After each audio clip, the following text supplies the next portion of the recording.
Kumusta ang mga gabi na ikaw ay mag-isa? Kumusta ang mga araw na wala kang kasama?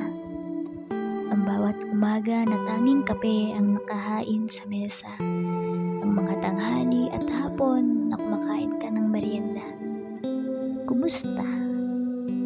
Naiisip mo rin kaya ako sa mga nagdaang araw? Sa hindi inaasahang pagkakataon na makita mo sa bangketa ang paborito nating isaw at palitaw. Ang totoo niyan, ikaw talaga yung gusto kong kumustahin.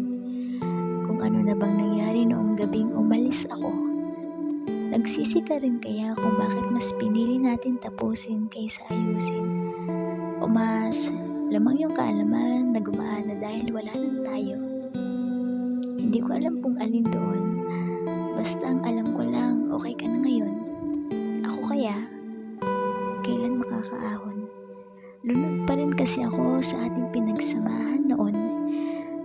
Patawad kung hanggang ngayon hindi pa rin ako makausad. Wala pa kasi akong lakas para tuluyang makalakad. Pero masaya akong makita na yung pinakawalan ko, nakakangiti na ulit ng buo at naipagpapatuloy ng pangarap niya na sa akin kinikwento.